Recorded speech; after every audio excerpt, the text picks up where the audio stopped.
On the south side of downtown, on a rainy night, there's a 16-year-old female with long, curly, green hair, pointy, brown ears, which have what appears like a light green leaf on each, green eyes, two, symmetrical, black, diamond-shaped nostrils, a white t-shirt, a black, long-sleeved, leather jacket, with a light green shawl lapel, a green belt with silver, circular studs, black, leather pants, and green shoes. She is speeding down the sidewalk with rollerblades, dodging a transparent, white trash bag, careening to the right. Then she jumps on the handrail between the stairway, grinding downward, landing on the concrete with her full balance. The wind is blowing past her to where her hair stretches back, upward. A police dog on a leash barks her direction, then the officer in all black attire holding the leash, releases it. She clenches her knees together to build speed, then speeds in an alley as the dog chases her with the police officer behind. Where windows from the inside of buildings build up with condensation, she's from the outside, speeding past them. She turns a corner, then flies in the air. The dog barks by a dead end, staring at the stars. By the time the police officer arrives, sweating and gasping for air, she's nowhere to be found. The police officer is baffled, wearing a face of shock as he darts his head around.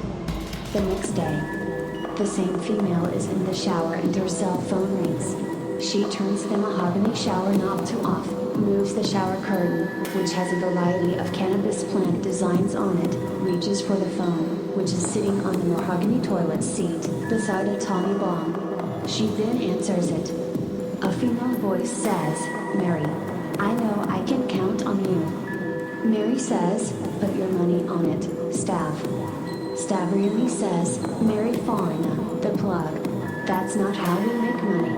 Others pay and I'm the salesperson. What would you do without me?" Mary says, "Rest in my garden playing my bass guitar. You know I'm the only one who can afford to get high off her own supply." Stavriani laughs, saying, "I'll stop by soon. I just have to run some errands, then we're taking a ride down west downtown to Philly Jake's where you can order your veggie burger with a free, large shake of your flavor and I'll get the meatiest pizza around. That's how I got my figure." 5 seconds later, 16-year-old Stavriani Clemm knocks on the front door and Mary Fauna rushes, getting dressed in a light blue, light green, baby pink, and vermilion tie-dye shirt, blue jeans, and black shoes. Mary opens the door where Stavriani is in the foreground and has a long, black hair, a horizontal, oval-shaped head, ocean blue eyes, heart-shaped body, black stockings, and black boots. In the background is the scintillating sun and a garden full of fruits, vegetables, and a variety of cannabis plants. Stavriani gives Mary a tight hug after screaming, "Mary." Mary grunts, being lifted up and twirled around as her upper body gets larger like a balloon. Finally, Stavriani lets Mary go where her body returns to normal. Most importantly, Mary can breathe. Stavriani walks inside the house and Mary shuts the front door. Stavriani makes a phone call, saying, "I got the stash. We'll be there shortly. Pay up." Stavriani ends the phone call, then positions it in her right pocket. Mary says, "Get ready downtown." Stavriani says, "Let's hit the road." Stavriani hops in the passenger's seat on a sea green lowrider. Then Mary exits her house with a grocery bag, shutting the door. Mary gets in the driver's seat, then drives down the road, seeing Pasca, a 16-year-old male with a blue face shaped like an upside-down raindrop, 2 linked 3-dimensional circles for arm length and 2 linked 3-dimensional circles for wrist length each, triangular, raindrop-shaped hands, blue jeans, and black shoes, waves their way. 7 minutes later, Mary parks the car in the parking lot. On the right side, there's 2 students from high school, Denver, with a yellow shirt, black pants with an authentic, silver, pocket chain on the right side, linked to a mini magnifying glass pendant, and yellow shoes, and Dayton, with a red bandana, red shirt, black, chino pants, and black shoes, in a gray sports car. Stavriani averts her eyes away on the left to look at Philly Jake's. Denver yells, "I, Stav." "I, Mary." Dayton yells, What's good? Talk to me. Mary says, want a string? Stavriani says, it pays to talk around us. You paying or what? Denver says, hook me up with a brownie fawns and 2 boxes of Mary's VGs. Dayton says, you sharing or what? Hook me up with a raw deal. I want some of your hair. Give me a little bit of everything. I want indicas, sativas, and hybrids. Stavriani hops out of the car, and Mary pops open the trunk with the car keys. Stavriani grabs 2 cereal boxes of Mary the 5th G's and 8 brownie fawns, which is shaped like regular chocolate candy bars, and place them in a separate, brown, paper bag. After taking the bag out of the trunk, she shuts the lid of the car, then heads to her friend. Mary yanks out a great amount of her hair with her hands, then her hair grows back to its normal length. Mary places the hair she yanked out in the brown paper bag where Stavriani since walks the cannabis to her friends. Dayton hands Denver some money, then Denver hands Stavriani money at the same time she hands Denver the bag. Enjoy. Catch you later, Stavriani says, then says, and remember not to eat the whole brownie in one day. Dayton says with a worried face, wait up, Stav. I know it's tough out there and you're saving downtown, but Matar I'm not sure about going against Matar. He's been alive for over 700 years and annihilating citizens.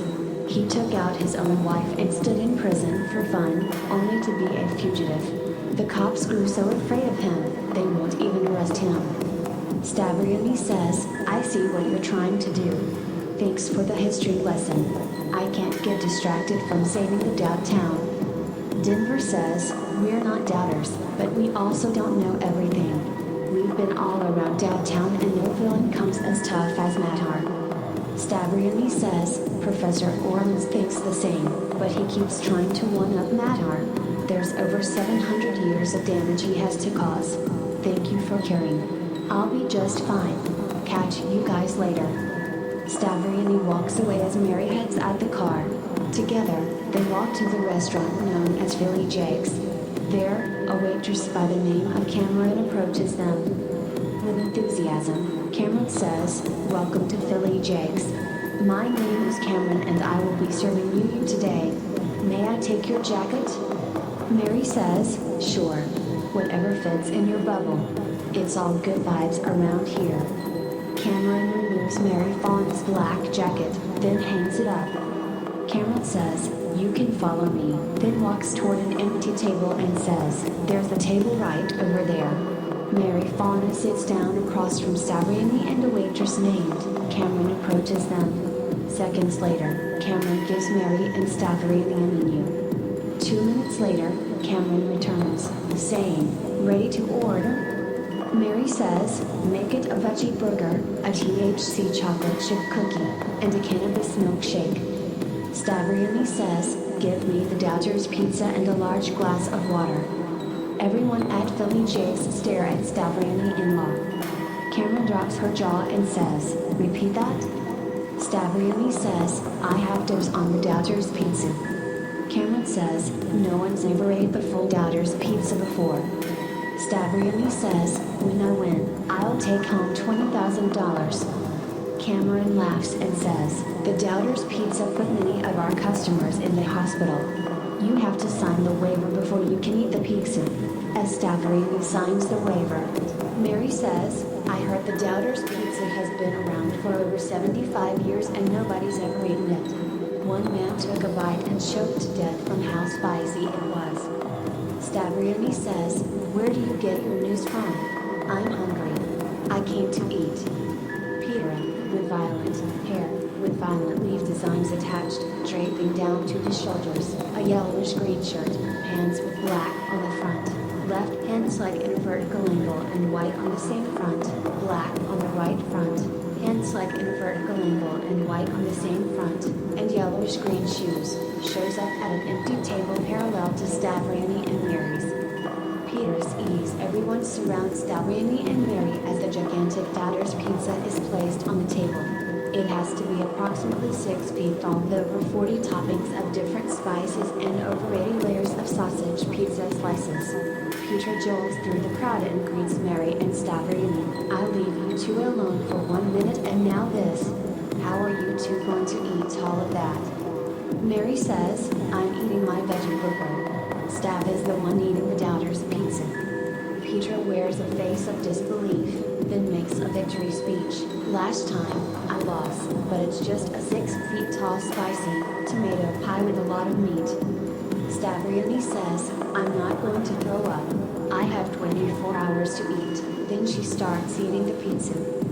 Suddenly, a female movie star, wearing a milk-white fedora with a black band, puffy, white hair on the left side and puffy, gray hair on the right, draped down to her buttocks, a swimming suit with white on her left side and white on her right side, black stockings, a white, left, high-heeled boot and a black, right, high-heeled boot, holding a lollipop walks enters the restaurant with paparazzi taking pictures. A man shouts, "It's Elaine." The crowd surrounding Stavriani travels to Elaine trying to take pictures and get her autograph. Elaine says, "I want some water." Several people extend a free, cold bottle of water toward Elaine's direction, then she grabs a bottle to drink. "Refreshing," she says, then hands the person 5,000 pesos. Elaine turns and notices Peter standing near Mary and Stavriani. Peter walks up to Elaine, saying, "Hey, babe," and kisses her on both sides of her cheeks. Elaine and Peter walk toward the table and pull up extra seats to sit down. Mary says, "While everyone's out their seats, we could sit in the couch section." Peter kisses Elaine passionately while Stavriani eats the spicy pizza. Mary says, "Never ever mind." Peter says, "I have a bad habit I need to get rid of, and bad habits is the not-so-secret ingredient for awkward moments. For example, last year, my mom got me a dirt bike and she said, 'Have a nice ride.' Write this down in the record books because I looked my own mother dead in her eyes and said, 'You too.' There was nothing I could say to fix that moment. Everyone heard it. It was too late. You too." That's what repeated in my head as I started staring at her, staring at me like I failed a sobriety test. Peter orders fried rattlesnake and a milkshake, then once the meal arrives, immediately, he eats. Stavriani giggles while holding her food in her mouth. Elaine says, "Are you trying to make Riri spit out her food or what?" "Riri, if you wanted $20,000, you could have just asked me." Mary finishes the last bite of her veggie burger and says, "And that's how much in pesos? When you walked with Elaine down the red carpet for her movie premiere, did you ever see the credits rolling down the screen?" Peter says, "I was too busy kissing my Elaine." Stav, a man with a stuttering problem, tried apologizing to me. He said, "I'm SH, SH, SH, sorry for." I said, "Sorry for what?" Then he said, Yeah, you didn't know and ran away. I'm still trying to figure out what he did to this day." Stavriani says, "Shut it, Peter," then drinks her glass of water. Mary drinks her milkshake, then eats her chocolate chip cookie. Seconds later, she eats the entire pizza. Everyone stares at her in shock, then she opens her mouth, burping. Everyone cheers. A building behind her crumbles down. Then Mary says, "We got to go." Stavriani says, "I'm stuffed. I think I'll just sit here." Mary rushes into the bathroom, then exits with her black jacket. Mary says, "Hybrid girl to the rescue. Hard woman, you coming?" Stavriani says, "Go on without me. The sausage is defeated." Standing at over 50 feet tall is a gray creature, with long, gray hair draping down his back, made from rock in a science lab. Standing below the creature who appears like an egg compared to him, is the creator, Professor Orleans, with spiky purple hair, a white shirt, black pants, and black shoes. Professor Orleans says, "Ha, hybrid girl. Hard woman. I got you now. The Intangible Goalim is carefully built in my laboratory full of willing servants to follow only my commands. It's taken months to put forth the perfect molecules to improve the standard of Goalim. Where's Heart Woman? Has Goalim already decimated to her?" hybrid girl strikes Professor Orleans in the face and flies in the air to attack the huge creature. Goalim yells, "Gluar! Grum!" Goalim then strikes hybrid girl, resulting in her flying backwards, crashing through the windows of 2 buildings. Professor Orleans laughs on the floor, crawling away while hybrid girl is seeing stars in her vision. Stavriani yell, "Hybrid girl!" The next day, in high school, Mary Fauna shows up and spots Stavriani. Stavriani says, "Sorry Mary. Had I not eaten so much, nothing would have happened." Mary says, "Don't sweat it. At 12 o'clock here comes your ex. You sure know how to choose them." A male with red covering his entire face and body, with a rectangular shaped face and a heart-shaped body in a black business jacket, blue jeans, and black shoes, approaches Stavriani, then says, "Stav, I'm pretty late about getting back to you, but I was thinking if we can give this another chance." He teleports from in front of her to the back of her right shoulder, saying, "You can join me and you can be unstoppable." Mary says, she doesn't want to. Stavriani says, "Go away, bravado." Bravado says, "Is that really what you want? You're going to talk to your first love like that?" Mary says, "She'll have many more after you." Bravado turns around and says, "I remember you on the news getting sucker punched by the Intangible Goalim." Stavriani says, "Bye, Bravado." Bravado says, "Make me go." Bravado launches his lips near her, then Denver and Dayton arrives.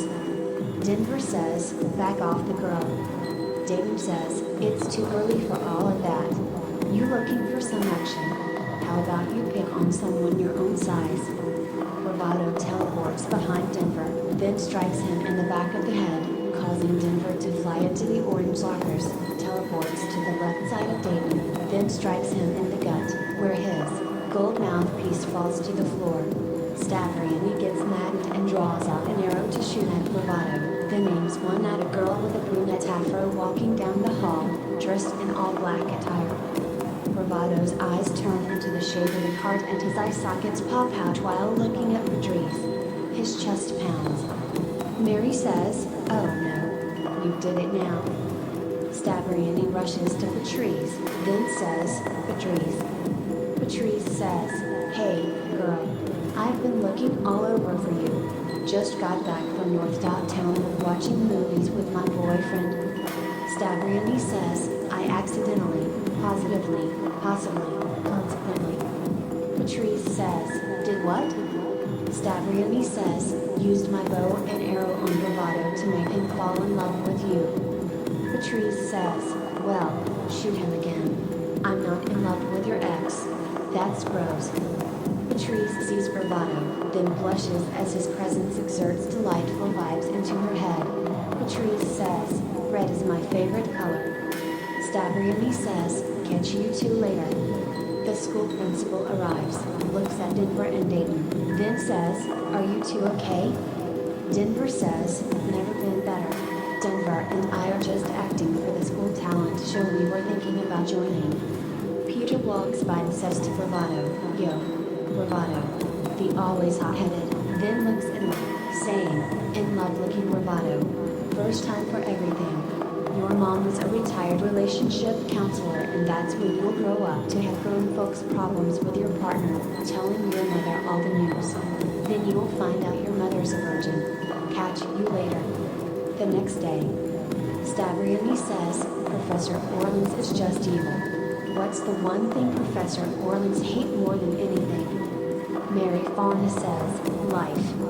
Stavriani says, "Exactly. He hates the accomplice of evil. And his competition is Dr. Familiar. Dr. Familiar, the accomplice of evil.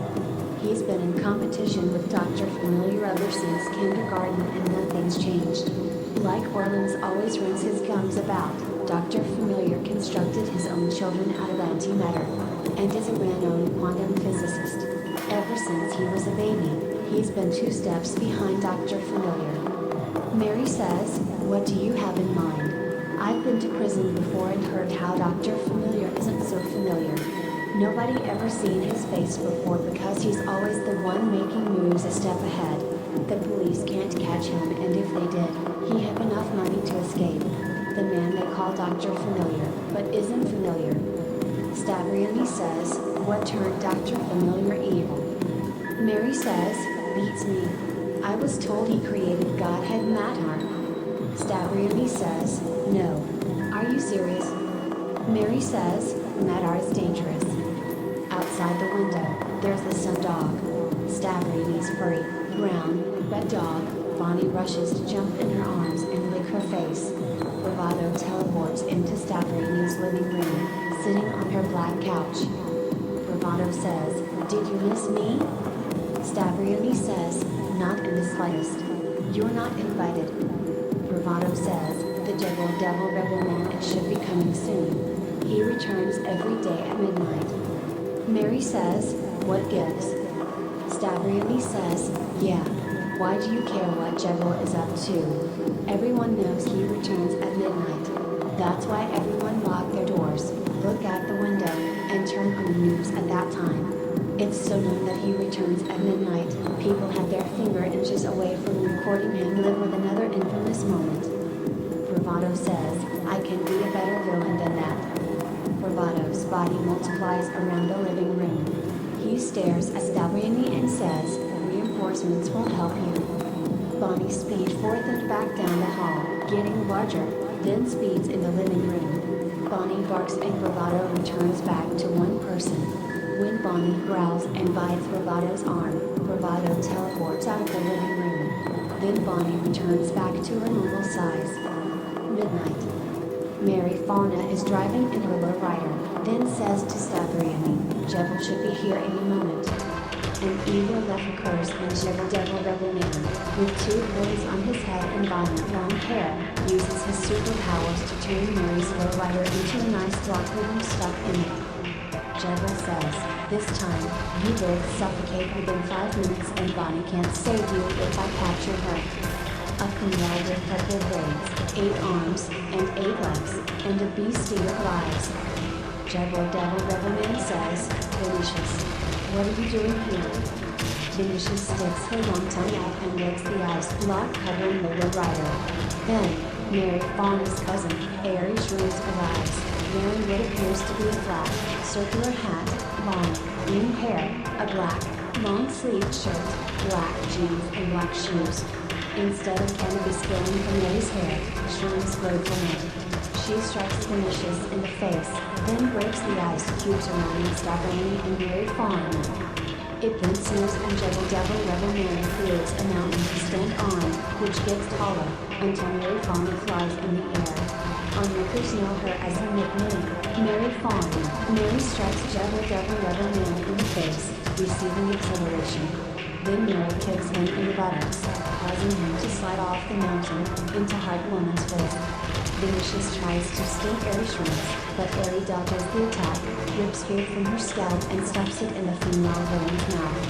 Vinicius notices that the buildings appear to have bubbles surrounding it. Enamored of her cousin, Mary Fauna, Aries says, baby boobs. Mary says, Aries shrimps. Aries says, I just got back from a park in New Orleans town and I fought off a bunch of robots, spinning around with sharp arms. Some were microbots. Stavriani says, Professor Orleans is up to no good again. Aries says, Professor who? Mary says, she's new to the area. New Orleans town was named after Professor Orleans. He's an evil genius with inventions that tried to take over the world. Stavriani says, I have to wake up every day just to kick some Jebel Devil Rebel butt. Every midnight, it's a fiasco. I don't see why he can't just switch up his schedule. I'm ready to put the hurt on go all in. Mary hops in the driver's seat, Stavriani hops in the passenger seat, and Aries hops in the back seat. She drives past several chateaux to the right, then makes a left turn. Aries says out of curiosity after seeing a sign near the chateau saying, Francistown, Francistown. What's in Francistown? Stavriani says, it's for the wealthy. Francis is like what Little Italy is to Italy. We have an Italy downtown not too far from Francistown and man, do I have to take you shopping there one day. Mary says, Italy downtown is where you will find many malls. You can find plenty of makeup artists for the right price who can hide you from the police up there, but that's why they made it strict down here. Civilians from Italy downtown hid their disguise to get away with selling drugs and assaults. Now, police try tracking everyone and hooked electrical wires under each concrete block. With a special button on a device every officer holds, they can temporarily paralyze that civilian. Ari says, I can't live down here. I know the cops be on the scene. Stavriani says, you got that right. Framing civilians. Mary's been to prison just because of her natural ability to grow cannabis from her hair. Ari says, discrimination. If I were you, I'd flew out of that prison and kicked some butt. Stavriani says, we're trying to move forward. Besides, fighting back against the cops would give us a bad rep. Ari says, if you change your mind, you let me know. We'd be a cop-bashing squad, serving goodies all over downtown. You are on the Fauna side of the family, so I can't expect anything less. Mary says, what's that supposed to mean, Ari? Ari says, to put it too fast, Mama Fauna was holding out on you. Every Fauna, when they turn 18 learns a new superpower. You're only 16. Stavriani says, I think Mary matures fast. By 18, I'm not surprised if she has the power of sleep manipulation. Ari says, hearing that power puts me to sleep. I have one more year until I'm 18. The shroom side of the family get to pick their own superpower at 18, which is something your side can't do. Mary says, that glows. Why do you get to choose your own power, but I don't? Ari says, because I'm faster, stronger, and more beautiful. We're all family. We're indivisible. Stavriani says, Ari, your mother showed me baby picture of you with lice in your hair.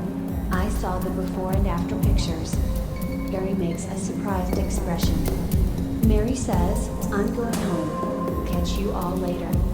Thursday, the following day, a luscious Mary Fauna sees Pasca and a 16-year-old named Maximus, who is Patrice's cousin, wearing a brown acro, a long-sleeved, purple shirt with light green sleeves, and blue jeans, from her balcony. Before Pasca can knock on her front door, Mary opens it. A timid Maximus stands, cracking a smile while Pasca does all of the talking. Pasca says, Mary in his house. What's up? Mary says, come inside and find out. Maximus and Pasca walk inside. Mary shuts the front door and locks it. Pasca says, I know you're packing, Mary. I didn't come all this way for nothing. I want your hair. You want to smoke some hair, Maximus. As Maximus turns on the television to play the video game in Mary's living room, he says, yeah. Pasca says, we'll pay you back. Mary's phone rings. It's Stavriani. When Mary positions the phone up to her right ear, she hears Stavriani say, do not give Pasca any free goodies.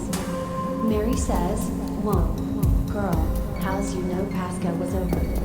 Stavriani says, Bravado told me. Mary says, and you believed him?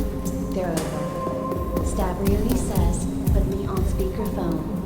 Mary puts Stavriani on speakerphone. Then Stavriani says, Pasca, you're going to pay Mary or hit the road. Pasca hands over money to Mary, saying, okay, we're all friends here. Mary ends the phone call, grabs black hair cutting shears from her bedroom, and cuts her hair. She grabs a cut hair, places it in a white, plastic bag, and hands the bag to Pasca to share with Maximus.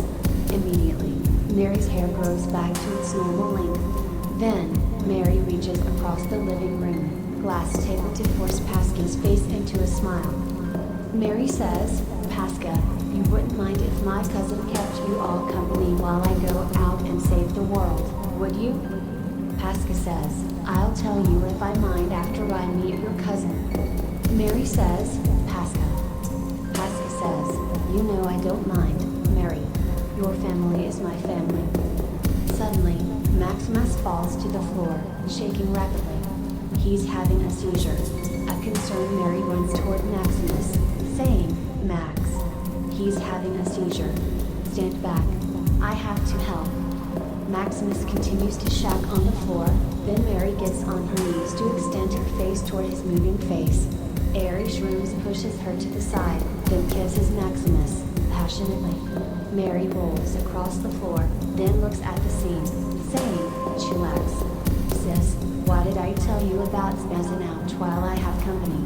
From the kiss, Maximus no longer suffers from a seizure and can breathe perfectly. Maximus opens his eyes and looks directly at Airy Shrooms, imagining three-dimensional hearts surrounding her. He blushes. Airy says, "Better?"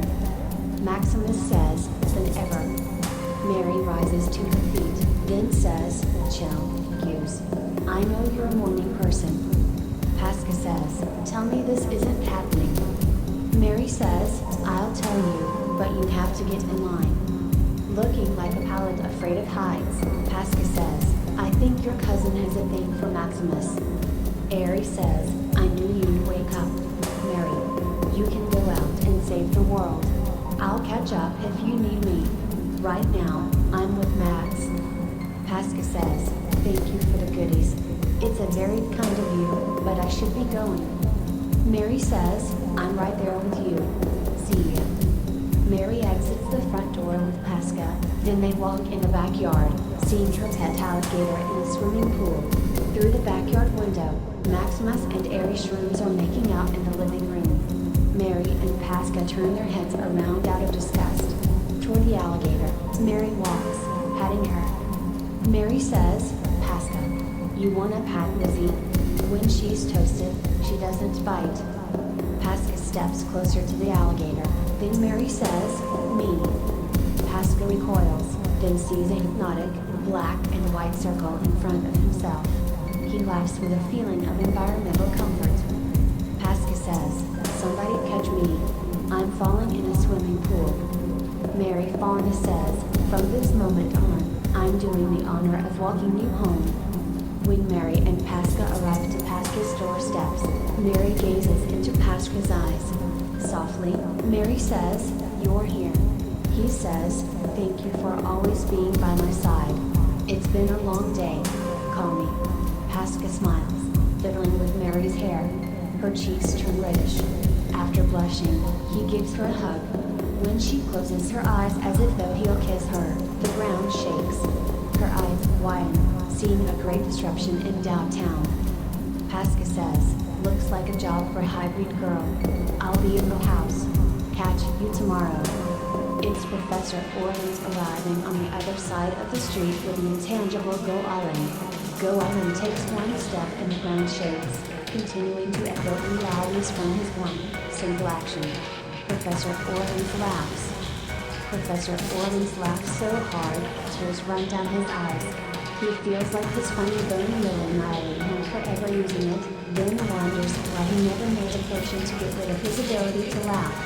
While Professor Orleans nearly falls over laughing, Mary says, "It's time for Hybrid Girl," then helps him fall down, thunderously striking him in the face. Although it's daytime, he sees vivid stars. Goalim grabs Hybrid Girl with his right hand with a tight grip and Hybrid Girl tries escaping, but is unsuccessful. Hybrid Girl reacts, saying, "Ah." The powerful Goalim yells in her face, causing intense heat from his mouth to blow past her. Roll. The hair attached to her scalp flows backwards and she's covered in saliva. Suddenly, Part Woman arrives and uses her bow and arrow to aim at Goalim. When she releases her arrow, it flies across the street, hitting Goalim in the back.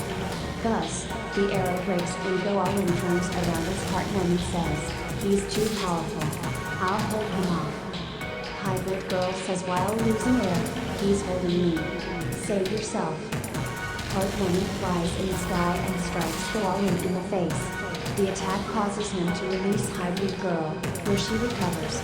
Goalim aims his fist at Mary Fauna and she jumps out the way in time. His strike crushes a black motorcycle and Berlin, standing on the marquee with 5 different photographers, screams, "My baby. That's the Queen Causeway. It cost me 100,000 pesos and 28 centavos. There's only one edition of it in the whole wide world." A photographer says, "None now." Blaine says, someone's going to make me a new baby. That was my baby. The photographer says, I'll do it.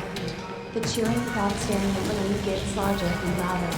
The media arrives, focusing on two stories at once.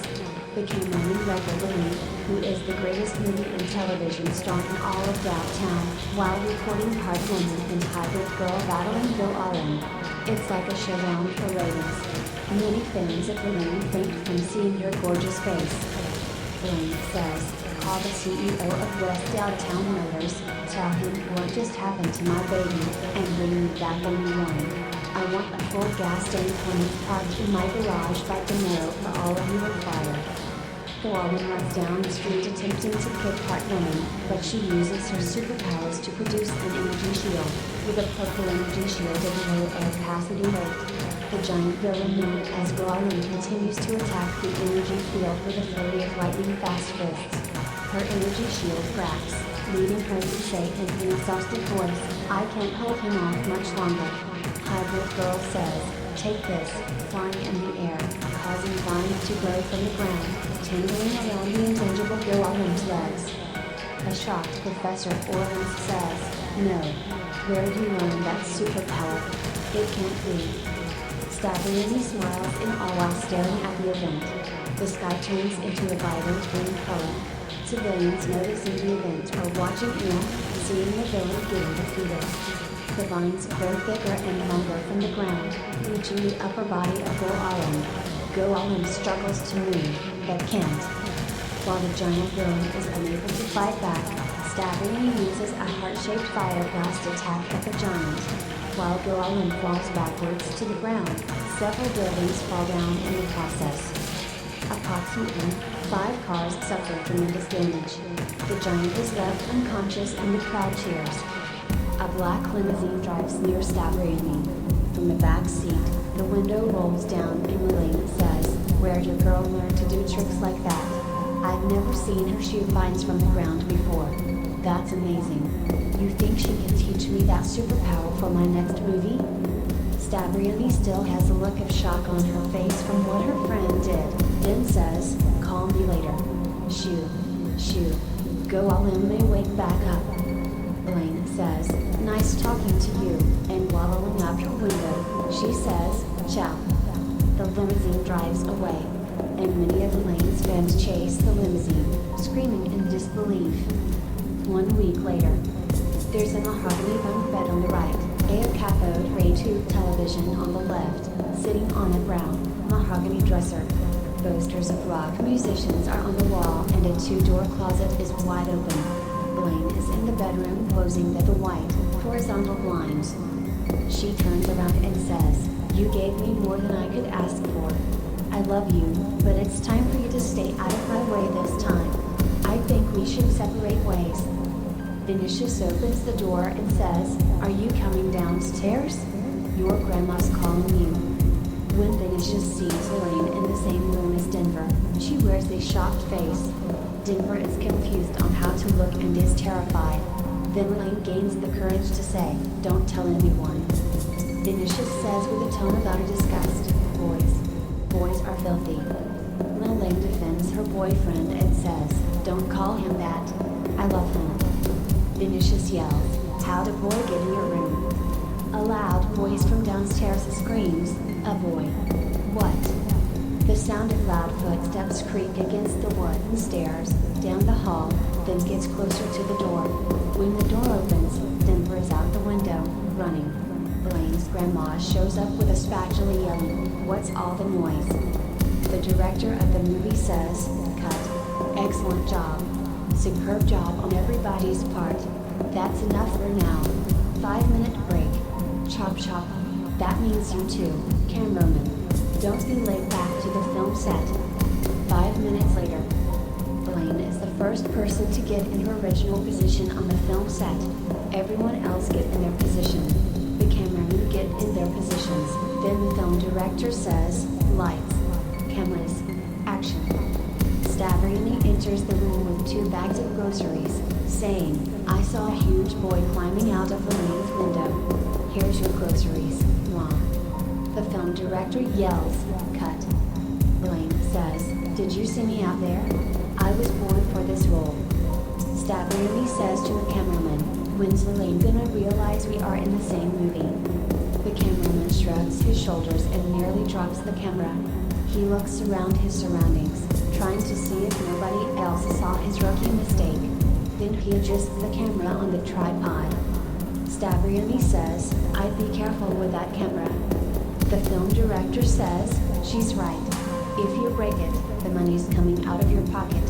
That'd be 500,000 pesos. I'm just pulling your leg. Our producer covers everything.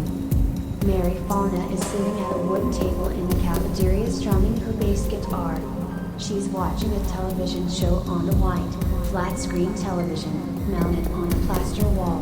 While Mary strums her bass guitar, she can see the colors she strums as a true synesthete. Mary can see with sound, hear with sight, taste with touch, and more. Her senses are cross-wired. Stavriani sits near Mary and says, got any songs for me? I've been working for 12 hours and school is tomorrow. Mary says, girl, under my schedule, school begins today.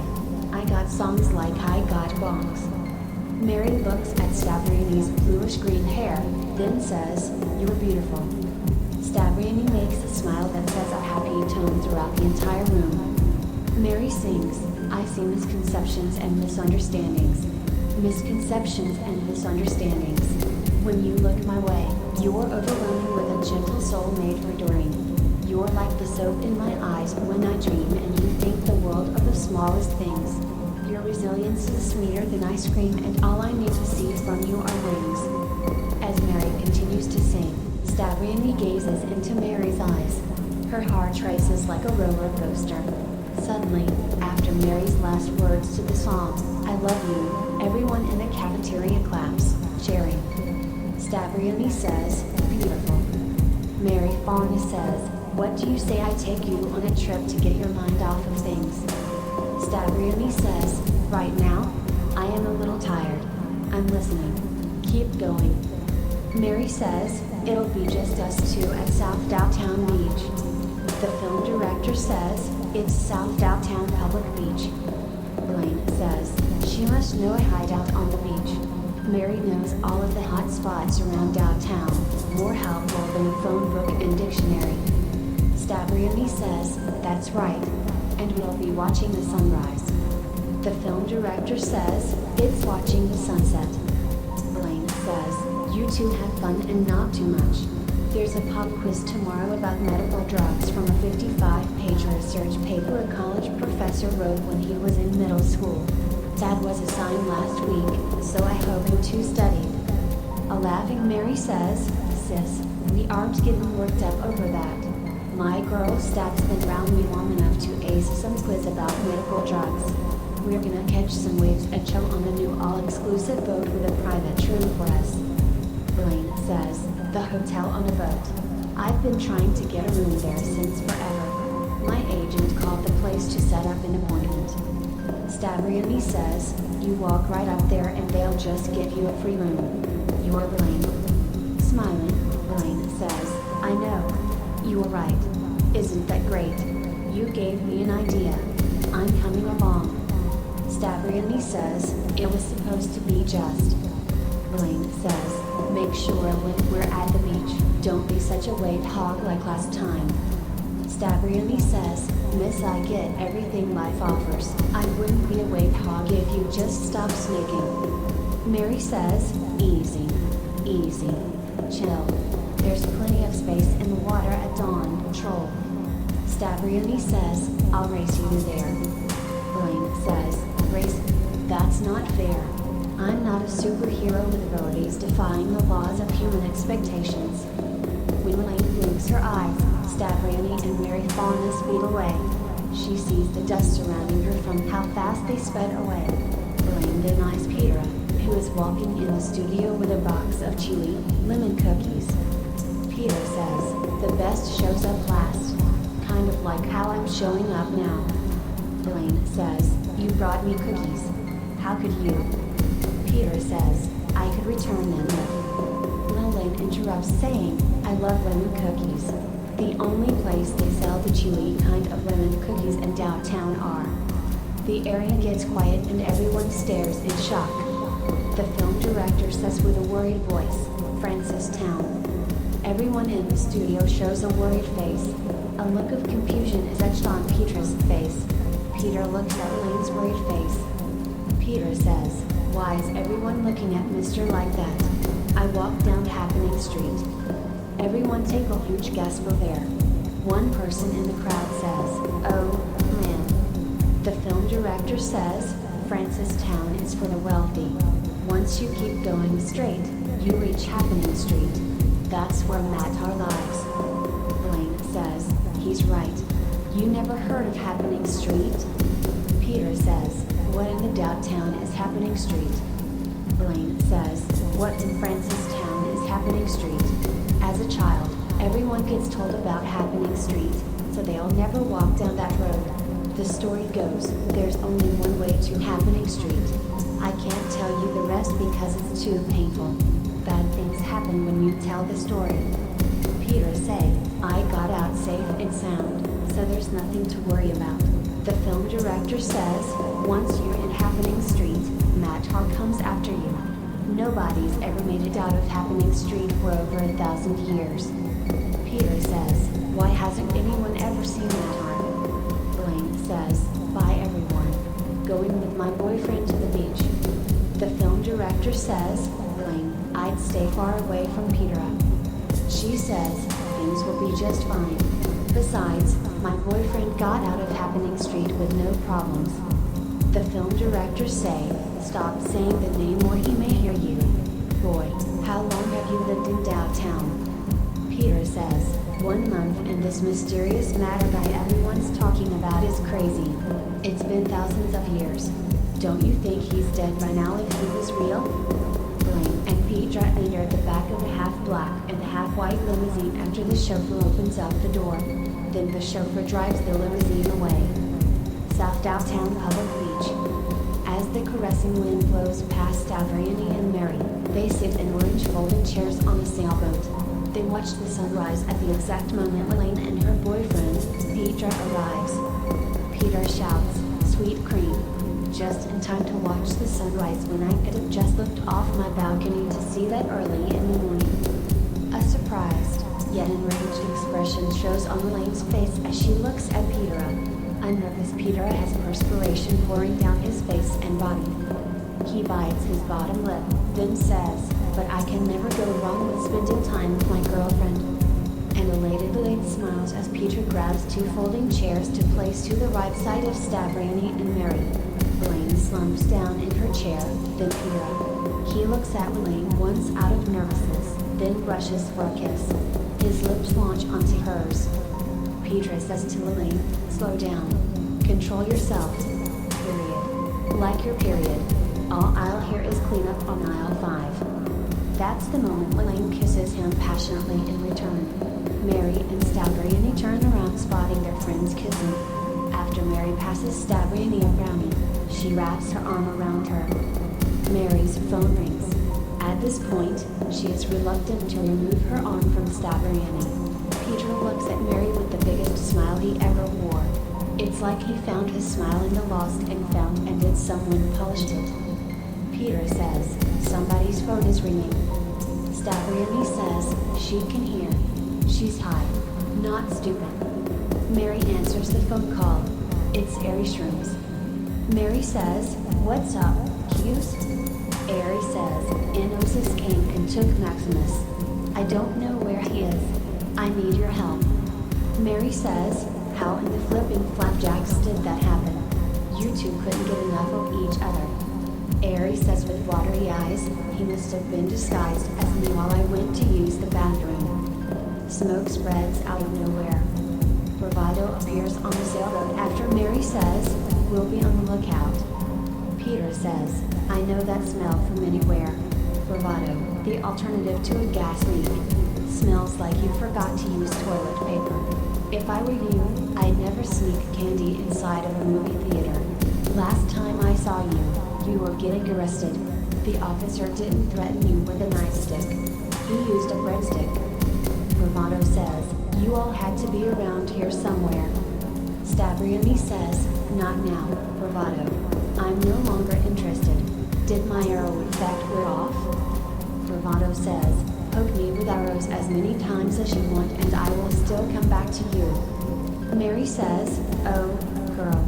Inosis has Maximus captive. We got to go. Bravado says, how are you going to find Inosis before he pulverizes Maximus? Blaine says, maybe they won't, but they'll search. You can just teleport them all across downtown. Stavriani says, bravado. Do us the favor. Getting into a hugging position, Bravado places his hands on both Mary and Stavriani. They vanish from the sailboat and appear in Italy downtown where every building, restaurant, and house has astonishing details. There's a 5-person, red brick house with sprinklers on the lawn, full of lilies, sunflowers, and tulips. On the right side are other red brick houses. On the left side, there's restaurants and grocery stores. In the middle of the street is a water fountain. The ground shakes and behind them is a loud voice from a person taller and wider than buildings. It's Jensen, with long, black, nappy hair, hanging out his white drag, black uniform, and red cape. Jensen says, I am Jensen, ruler of all universes. 3 imbeciles from downtown.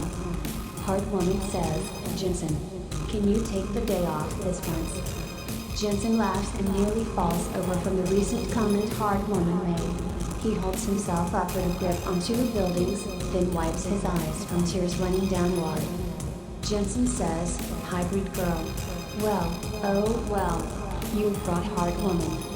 Bravado teleports to fly behind Jensen, striking him, but gets hit by Jensen's thunderous blow. That's when Bravado flies across the street, unconscious. Hard Woman screams, bravado.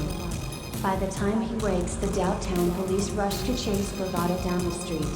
He teleports, but on the other side of the street, where an officer presses a button on his arm, launching the electrical wires from a selected concrete block to electrocute Bravado, paralyzing him. Hard Woman says, Bravado still hasn't turned himself in. A police officer handcuffs Bravado, saying, you're under arrest. You thought you could run from us. Downtown is a town away. Bravado teleports out of the handcuffs, striking the police officer unconscious. Bravado says, when are you going to learn? I can just teleport out of prison. Other police officers run away as Hybrid Girl uses her superpower to cause vines to grow from the ground, wrapping around Jensen's legs.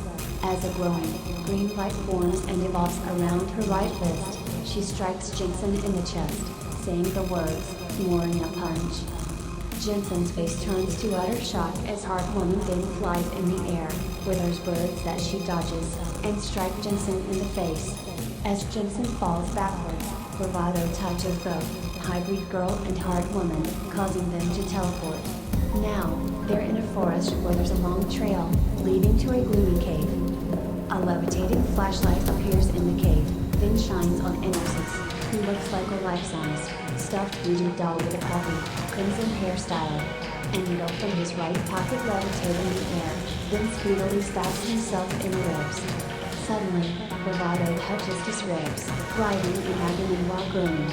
Another needle flies in the air and stabs Inosis in the left thigh. Hard Woman gets falls to the ground, where there's mud and bubbles.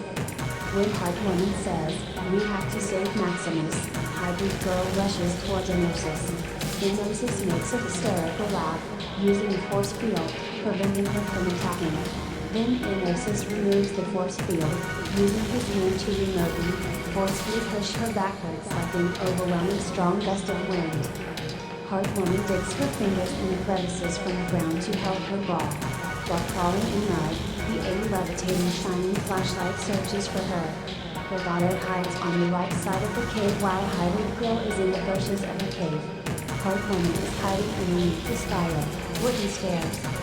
The light from the flashlight shines past her and Hybrid Girl remains silent as it passes the bushes. Hard Woman grabs her bow and arrow, aims it at the bulls, shooting the arrow. Then flashlight beeps, falling to the ground. Inosis turns furious and walks around the cave searching for them.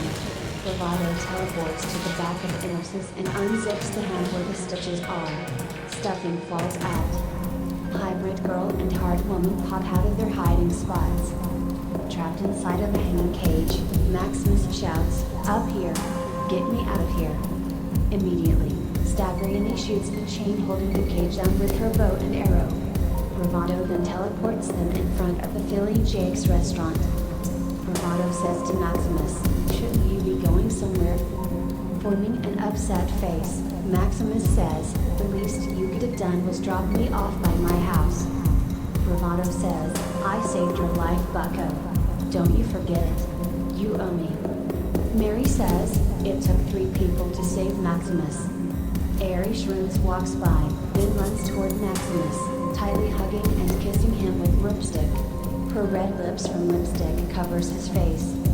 A volcano explodes from Happening Street in Francistown, which can be heard in Italy downtown as well as downtown, and a purple dragon pops out. Hot, black shoots from the dragon's nostrils. Citizens of downtown screams and Mary, Stavriani, and Bravado says together, "Matar." Mary says, "We have to find Peter fast." Looking at Bravado, Stavriani says, "Take me to Peter." Bravado shakes in fear, saying, "I never agreed to fight Matar. I'll see you later." Stavriani says, "Just take me to Peter." Bravado is afraid of Matar. "We have no time for fear. Use that fear to fight your battles." Matar, the large dragon, is visible flying in the sky. Bravado teleports Mary and Stavriani on the sailboat where Peter is still smooching with the A-list movie star, Blaine. Stavriani changes into Hard Woman, saying to Peter, "Look in the sky." Peter says, "You two made it back already? I've seen enough of the sun, still kissing the wind." Hybrid Girls yells, "It's Matar." Peter stares at the sky and sees Matar staring back at him with an enraged expression of pure evil.